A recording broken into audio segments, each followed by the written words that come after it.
बुलेटिनच्या सुरुवातीलाच भारतीयांसाठी अतिशय महत्त्वाची आणि आनंदाची बातमी। देशात सध्या महाकुंभ मेळा सुरू आहे आणि प्रयागराजमध्ये कुंभमेळ्यासाठी भाविकांनी मोठी गर्दी केली आहे। या दरम्यान भारतासाठी आणखी एक चांगली बातमी समोर आली आहे। कैलास मानसरोवर यात्रा आता पुन्हा एकदा सुरू होणार आहे। परराष्ट्र मंत्रालयाने सोमवारी याबाबत माहिती दिली आहे। भारत आणि चीन यांच्यातील बैठकीसाठी परराष्ट्र सचिव विक्रम मिस्री यांनी 26 आणि 27 जानेवारीला ते बीजिंग दौऱ्यावर आहेत। यावेळी दोन्ही बाजूंनी कैलास मानसरोवर यात्रा पुन्हा सुरू करण्याचा निर्णय घेतला गेला आहे। कैलास मानसरोवर यात्रा 2020 मध्ये बंद पडली होती, मात्र नुकत्याच झालेल्या बैठकीत ही यात्रा पुन्हा सुरू करण्यावर चर्चा करण्यात आली आहे आणि सकारात्मक निर्णय घेण्यात आला आहे। भारत आणि चीन दोन्ही बाजूंनी 2025च्या उन्हाळ्यात कैलास मानसरोवर यात्रा पुन्हा सुरू करण्याचा निर्णय घेण्यात आला असून आता या संबंधित यंत्रणा करारानुसार याच्या पद्धतीवर चर्चा करेल।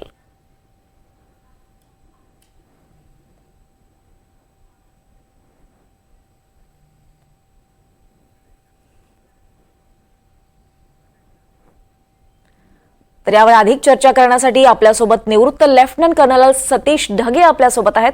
सतीश सर, आपलं खूप खूप स्वागत आहे एनडीटीव्ही मराठीवर।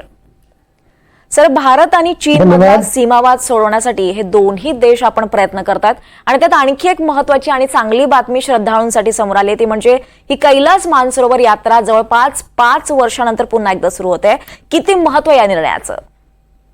नक्कीच या सगळ्या निर्णयाचं खूप महत्व आहे। मुळात जर भारत आणि चीन यांचे संबंध जर पाहिले तर ते सरळ सरळ नाहीत, ते खूप जटिल आहेत, कॉम्प्लेक्स आहेत। एका बाजूला अरुणाचल प्रदेश असेल, लद्दाख असेल, त्या ठिकाणी आपण चायनाशी कन्फ्रंटेशन करतोय। दुसऱ्या बाजूला जे आहे जागतिक पटलावर आर्थिक उदय होण्यासाठी आपण त्यांच्याशी कॉम्पिटिशन करतोय। आणि तिसऱ्या बाजूला जर पाहिलं तर भारत आणि चायना यांच्या संबंधामध्ये कॉपरेशनचा, सहकार्याचा सुद्धा जो आहे भविष्यामध्ये खूप स्कोप आहे। आणि सध्याची जिओ पॉलिटिकल सिच्युएशन, एकूणच भू राजनैतिक परिस्थिती जर आपण पाहिली तर त्याच्यानुसार चीननं एक पाऊल पुढे त्या ठिकाणी टाकलेलं आहे आणि नक्कीच भारताला सुद्धा त्याला सकारात्मक प्रतिसाद दिलेला आहे आणि त्याचाच एक परिपाक म्हणजे हा निर्णय झालेला आहे। कैलाश मानसरोवर, त्याचबरोबर मानसरोवरशी संबंधित जे कैलाश पर्वत आहे त्याचा हिंदू धर्मियांसाठी, बौद्ध धर्मियांसाठी, त्याचबरोबर जैन धर्मियांसाठी त्याचं अत्यंत महत्व आहे, धार्मिक दृष्ट्या सुद्धा महत्व आहे। आणि साधारणतः प्रत्येक वर्षी एप्रिल पासून ते ऑक्टोबर पर्यंत ही कैलास मानसरोवर यात्रा त्या ठिकाणी होत असते। मागच्या 5 वर्षांमध्ये भारत आणि चीन यांच्यातले संबंध बिघडल्यामुळे, त्याचबरोबर कोविड-19 महामारीमुळे हे जी आहे एक प्रकारे यात्रा थांबली होती। भारतीयांसाठी ही नक्कीच आनंदाची बाब त्या ठिकाणी याच्यात असणार आहे। तर माझ्या मते कैलाश मानसरोवर यात्रा नक्कीच प्रत्येक भारतीयासाठी धार्मिक हेतूने म्हणा किंवा त्याचबरोबर एक प्रकारे कल्चरल टाईज, सांस्कृतिक संबंध भारत आणि चीन यांच्यामध्ये सुधारण्यासाठी याचा फायदा आहेच। पण त्याच्याही पलीकडे जाऊन विक्रम मेस्री, जे भारताचे परराष्ट्र सचिव आहेत, यांचा या 2 दिवसाचा जो दौरा होता आणि त्यानंतर जे एक प्रकारे जे आहे स्टेटमेंट मिनिस्ट्री ऑफ एक्सटर्नल अफेअर्सने दिलं, त्यातल्या बाकीच्या बाबी सुद्धा ज्या आहेत तेवढ्याच महत्वाच्या आहेत। मला जर तुम्ही विचाराल तर कैलाश मानसरोवराच्या पलीकडे जाऊन सुद्धा त्यातलं एक महत्वाचं स्टेटमेंट भारत आणि चीन संबंधाची संबंधित त्यांनी जे दिलेलं आहे की हायड्रोलॉजिकल डेटा म्हणजे ट्रान्सबाउंडरी रिव्हर जे आहेत आणि त्यातली सर्वात महत्वाची एक नदी ज्याला ते यारलांग सॅंगपो म्हणतात आणि तीच यारलांग सॅंगपो ही भारतामध्ये ब्रह्मपुत्रा नदी म्हणून त्या ठिकाणी येते। तर याच्याशी संबंधित हायड्रोलॉजिकल डेटा म्हणजे थोडक्यात या नदीशी संबंधित जे आहे त्या पाण्याशी संबंधित जी माहिती आहे, डेटा जो आहे तो चायनाने भारताला त्या ठिकाणी प्रदान करावा, याच्याशी संबंधित जो करार होता तो 2023 मध्ये संपुष्टात आला होता। आता त्याला पुन्हा नव्याने जे आहे आपल्याला त्या ठिकाणी सुरू करता येणार आहे, कारण मागच्याच महिन्यामध्ये चीननं अत्यंत एक महत्वाचा निर्णय घेतलेला आहे की यारलांग सॅंगपोवर एक मोठं धरण बांधून त्यामधून अत्यंत मोठा अशा प्रकारचा हायड्रो इलेक्ट्रिक प्रोजेक्ट चीन त्या ठिकाणी उभारणार आहे। भविष्यामध्ये ॲक्वॅटिक बॉम्ब म्हणून या सगळ्या गोष्टीचा उपयोग चीन त्या ठिकाणी करू शकतो। म्हणून याच्या आणखीन डिटेलमध्ये न जाता हायड्रोलॉजिकल डेटा शेअरिंग जर त्या ठिकाणी होत असेल तर ती सुद्धा जी एक जमेची बाब आहे। आणखीन एक महत्वाची बाब म्हणजे व्हिसा इश्युअन्स, मुख्यतः त्या ठिकाणी पत्रकारांसाठी, त्याचबरोबर जो बुद्धिजीवी वर्ग आहे त्यांच्यासाठी सुद्धा जे आहे अशा प्रकारचे व्हिसा त्या ठिकाणी इश्यू केले जाणार आहेत। भारत आणि चीन यांच्या बाबतीतला व्यापार आणखी पुढे नेण्यासाठी एक प्रकारे जे आहे पॅसेंजरसाठी सुद्धा भारतापासून बीजिंग पर्यंत हवाई सेवा सुरू करण्याचा सुद्धा विचार यामध्ये त्यांनी बोलून दाखवलेला आहे। एकूणच या सगळ्या गोष्टींना आपण जर एकत्रित पाहिलं तर कॉपरेशन, एक प्रकारे सहकार्य, ही सहकार्याची भावना चीनकडून जी आहे त्या ठिकाणी व्यक्त केलेली आहे। एक प्रकारे भारत चीन संबंधाला जे आहे आता या वर्षी 75 वर्ष त्या ठिकाणी पूर्ण होत आहेत राजनैतिक संबंधाला.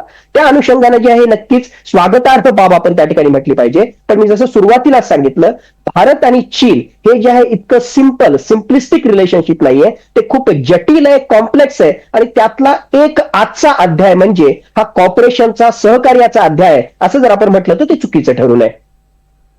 सर, तुम्ही आत्ताच म्हटला की भारत आणि चीन यांच्यातले संबंध म्हणजे एक जटिल एक म्हणावं लागेल. आणि चीनने हा जा वाद सोडवण्यासाठी हा निर्णय जो घेऊन एक पाऊल त्या संदर्भात पुढे टाकलं असं म्हणावं लागेल का? काय वाटतं तुम्हाला? नक्कीच एक पाऊल पुढे त्या ठिकाणी टाकलेलं आहे. पण असं यामध्ये आपण बिलकुल त्याला इंटरप्रिट करू नये की चीन आता सुधारलेला आहे आणि आता नक्कीच जे आहे भारतासोबतचे सगळे संबंध तो त्या ठिकाणी जे आहे पूर्ववत त्या ठिकाणी करेल.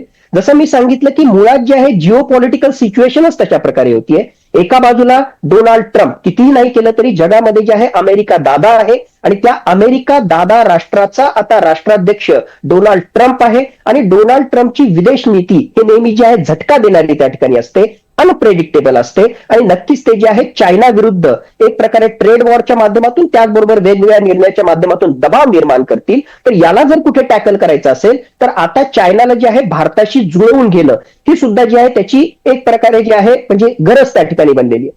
दुसऱ्या बाजूला जर आपण त्या ठिकाणी पाहिलं तर चायनामध्ये जे आहे एकूणच त्यांची इकॉनॉमी, त्यांना ज्या प्रकारे ती भरारी घेणं अपेक्षित होतं ते त्या ठिकाणी होत नाही. इकॉनॉमीच्या पॉईंट ऑफ व्ह्यूने खूप सारे जे आहेत एक प्रकारे निगेटिव्ह गोष्टी चायनाच्या इकॉनॉमीला सामोरं जावं लागतंय. म्हणून भारतासोबतचा व्यापार वृद्धिंगत करण्यासाठी सुद्धा जे आहे चायनाला भारताशी जुळवून घेणं हे सुद्धा त्या ठिकाणी जे आहे अपरिहार्य त्या ठिकाणी होतं. म्हणून वेगवेगळ्या गोष्टींचा एकत्रित जर आपण त्या ठिकाणी विचार केला तर या सगळ्या गोष्टी त्या ठिकाणी होत आहेत. मागच्या काही महिन्यांमध्ये कझानमध्ये मोदी आणि शी जिनपिंग यांची त्या ठिकाणी बैठक झाली. काही आठवड्यांपूर्वी भारताचे NSA अजित डोवाल आणि चीनचे परराष्ट्र मंत्री वांग ई यांच्यामधली बैठक जी आहे ती अत्यंत महत्वाची होती. आणि त्याच बैठकीच्या आधारावर आता विक्रम मेस्री यांनी अशा प्रकारचं जे आहे पुढचं पाऊल टाकलं असं जर आपण म्हटलं तर ते चुकीचं ठरू नये.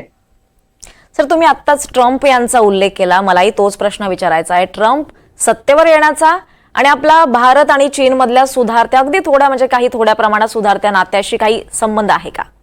100% संबंध आहे. कारण चीन डोनाल्ड ट्रम्प यांची जर विदेश नीती आपण त्या ठिकाणी पाहिली तर ती नेहमीच धक्का देणारी त्या ठिकाणी याच्यात आहे. आणि आता एक प्रकारे जे आहे डोनाल्ड ट्रम्पचे पहिल्या काही दिवसांमधलेच निर्णय जर आपण त्या ठिकाणी पाहिले तर संपूर्ण जगाचं आणि त्यातल्या त्यात अमेरिकेची संपूर्ण जगाचं लक्ष ज्या ठिकाणी होतं आणि प्लस अमेरिकेचे रिसोर्सेस, मुख्यतः मी म्हणेल की सामरिक संसाधनं ज्या ठिकाणी इन्व्हॉल्व्ह झाली होती ती म्हणजे युक्रेन रशिया युद्ध. आणि दुसऱ्या बाजूला जर आपण पाहिलं तर काहीसं इस्रायल आणि हमास यांच्यामधला संघर्ष. अमेरिकेच्या डोनाल्ड ट्रम्प प्रशासनानं आता स्पष्टपणे त्या प्रकारचे निर्णय घेतलेले आहेत, तशा प्रकारची जी आहे भाषा बोलून दाखवलेली आहे ज्याच्या माध्यमातून अमेरिका जी आहे युक्रेन युद्धामधून आपले संसाधनं जी आहेत ती कमी करणार आहे. इस्रायल हमास हा संघर्ष सुद्धा जो आहे तो संपुष्टात येण्याची त्या ठिकाणी जे ऍटलिस्ट शक्यता त्या ठिकाणी वाटते. आणि याच्या बदल्यामध्ये अमेरिका आपली सामरिक संसाधनं आता इंडो पॅसिफिक रिजनमध्ये त्या ठिकाणी जो आहे पूर्णतः आपलं लक्ष त्या ठिकाणी घालणार आहे. म्हणजेच चीन हा नंबर 1 चा शत्रू हे भविष्यामधला शत्रू ओळखून जे आहे आता अमेरिका आपलं बाकीचं लक्ष जे आहे जे डायव्हर्ट झालं होतं ते पुन्हा इंडो पॅसिफिक रिजनवर कॉन्सन्ट्रेट करणार आहे. म्हणजे चीनला याचा खूप मोठा धोका असणार आहे. आणि म्हणून चीन हे सगळं ओळखून आहे. आणि जर अमेरिकेचं मित्र राष्ट्र भारत याच्याशी जर मागच्या काही वर्षांमध्ये जे संबंध बिघडले होते ते काहीशे जर पूर्ववत करता आले, काही सर जे आहे अमेरिकेपासून भारताला थोडंसं बाजूला जर त्या ठिकाणी ढकलता आलं तर नक्कीच चीनला जिओ पॉलिटिकल अँगलनं त्याचा फायदा होणार आहे. म्हणूनच चीननं हे एक पाऊल पुढे घेतलं असं जर मी म्हटलं तर ते काही फारसं चुकीचं ठरणार नाही. नक्कीच, अगदी बरोबर सर. पण या निर्णयाने सर भारताला नेमका कसा आणि किती प्रमाणात फायदा होऊ शकतो? तुमचा प्रश्न रिपीट करता, मला पूर्ण प्रश्न ऐकू आला नाही. सर, ह्या निर्णयाने हा जो निर्णय घेतला याने भारताला किती आणि कुठल्या प्रमाणात कुठल्या क्षेत्रात सुद्धा कसा फायदा होऊ शकतो? नक्कीच भारताला याचा फायदा त्या ठिकाणी होणारच आहे. कारण मुळात भारताची जी आहे भूमिका सुरुवातीपासूनच कधी युद्धाची किंवा संघर्षाची त्या ठिकाणी राहिली नाही. अशा प्रकारचे शेजारी राष्ट्राशी संबंध आणि दॅट टू चायना सारख्या देशाशी जर जे आहे आपले संबंध त्या ठिकाणी सुधारत असतील, एका बाजूला जसं आपण म्हणतोय की सांस्कृतिक दृष्ट्या आमच्या प्रत्येक भारतीयाची, मग तो हिंदू असो, बौद्ध असो, जैन असो, याचा जो आहे कैलाश मानसरोवराशी जो आहे सांस्कृतिक धार्मिक संबंध त्या ठिकाणी आहे. ही मानसरोवर यात्रा सुरू होऊन जर आमचे सांस्कृतिक संबंध चायना सोबत, तिबेट सोबत जर सुधारत त्या ठिकाणी असतील, फ्लाईटच्या माध्यमातून, व्हिसाच्या माध्यमातून जर भारत आणि चीन यांच्यातले व्यापारिक संबंध त्या ठिकाणी सुधारत असतील, आणि सर्वात महत्वाचा हायड्रॉलॉजिकल डेटा शेअरिंग, सतलज नदीशी संबंधित जो करार होता तो 2020 ला संपुष्टात आला, आणि या यारलांग सॅंगपो किंवा ब्रह्मपुत्रा नदीशी संबंधित जो करार होता तो 2023 ला संपुष्टात आला, त्याला पुन्हा जर आपल्याला पूर्ववत करता आलं तर नक्कीच भारताच्या सुरक्षेच्या दृष्टीने कोणातून सुद्धा ते फायद्याचं ठरणार आहे. म्हणजे सामरिक, आर्थिक, त्याचबरोबर सांस्कृतिक दृष्ट्या हा सगळा जो निर्णय भारत आणि चीन यांच्या या करारामधून, म्हणा करार म्हणण्याच्या ऐवजी या चर्चेमधून जो पुढे येताना आपल्याला तो दिसतोय, तो भारतासाठी सुद्धा जो आहे तो तेवढाच फायद्याचा ठरणार आहे. आणि एक प्रकारे जे आहे भारताचं शेजारी राष्ट्राशी जे आहे संबंध सुधारण्यासाठी 75 वर्ष आपले राजनैतिक चीन सोबत या वर्षी कंप्लीट होत आहेत, तर त्या अनुषंगाने सुद्धा जे आहे हे महत्वाचं पाऊल आहे असं आपल्याला या ठिकाणी म्हणावं लागेल. सर, अगदी शेवटचा प्रश्न आहे, सामान्य भारतीयाला पडणारा हा प्रश्न आहे. ही मानसरोवर यात्रा किती दिवसांची असते, यासाठी किती खर्च लागतो, याची नेमकी प्रोसेस काय हे तुम्ही सांगाल? ओके. ही यात्रा जी आहे, जसं मी सांगितलं की प्रत्येक भारतीयाच्या जे आहे हृदयाशी जोडलेली आहे. सांस्कृतिक दृष्ट्या, धार्मिक दृष्ट्या याचं जे आहे सगळ्याच धर्मियांमध्ये अत्यंत महत्व आहे. साधारणतः ही यात्रा जी आहे 3 ते 4 आठवडे एवढा याला कालावधी लागतो. साधारणतः 21 दिवसाचा कालावधी याला लागतो. आपण जर पाहिलं तर वेस्टर्न हिमालया आणि म्हणजे तिबेटन ऑटोनॉमस रिजन मध्ये हा भाग त्या ठिकाणी येतो. कैलाश मानसरोवराची यात्रा जी आहे ती भारताच्या उत्तरेला आणि पूर्वेला असणारा जो तिबेटन ऑटोनॉमस रिजन आहे त्या ठिकाणी ही यात्रा त्या ठिकाणी होत असते. हिमालयाच्या पश्चिमी रांगांमध्ये हे सगळं जे आहे माउंट कैलाश जो आहे, कैलाश पर्वत जे आहे ते त्या ठिकाणी साधारणतः 3 आठवड्यांचा याला कालावधी लागतो. भारतातली जी राज्य आहेत, उत्तराखंड असेल, सिक्कीम असेल, आणि त्यानंतर या तिबेटन रिजन मध्ये जे आहे ही यात्रा या प्रकारे त्या ठिकाणी केली जाते. साधारणतः 6000 मीटर पेक्षा सुद्धा जास्त उंचीवर हे माउंट कैलाश, त्याचबरोबर कैलाश मानसरोवर त्या ठिकाणी असल्यामुळे, आणि जगातलं म्हणजे फ्रेश वॉटरचं, गोड्या पाण्याचं सगळ्यात उंचीवर असणारं अशा प्रकारचं हे लेक आहे किंवा अशा प्रकारचं हे सरोवर आहे. साधारणतः 1 ते 1.5 लाख एवढा याला खर्च येतो. यासाठी जर कोणाला जायचं असेल तर सर्वात पहिल्यांदा आपल्याला मिनिस्ट्री ऑफ एक्सटर्नल अफेअर्स जे आहे त्याच्या वेबसाईटवर आपल्याला रजिस्ट्रेशन त्या ठिकाणी करावं लागतं. मग आपल्याला तिथून परमिशन मिळाल्यानंतर जी आहे दिल्लीची जी institute of heart and lung आहे त्या ठिकाणी तुमची मेडिकल एक्झामिनेशन केली जाते.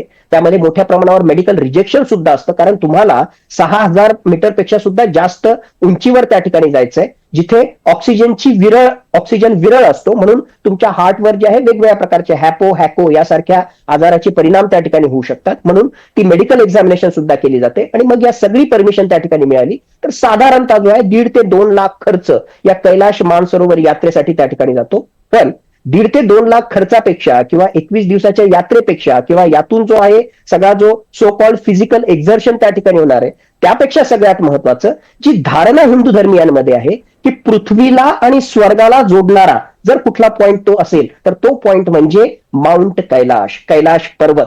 शिवजींशी संबंधित त्याचं जे आहे खूप मोठं महात्म्य किंवा खूप मोठं महत्व आहे. म्हणून या कैलाश मानसरोवर यात्रेला पुढे सुरू करणं प्रत्येक भारतीयासाठी जे आहे सुखावह बातमी आहे, आणि नक्कीच भरपूर भारतीय यासाठी अप्लाय करतील आणि जाण्यासाठी जे आहे ते उत्सुक असतील. नक्कीच सर, खरं तर कैलास मानसरोवर यात्रा सुरू होणार प्रत्येक भारतीयांसाठी अतिशय आनंदाची गोष्ट आहे. आणि धन्यवाद, आपण आपला वेळ आम्हाला दिला आणि अतिशय सखोल असं तुम्ही विश्लेषण या विषयावर केलं, त्याबद्दल आपले खूप खूप आभार. थँक्यू, धन्यवाद.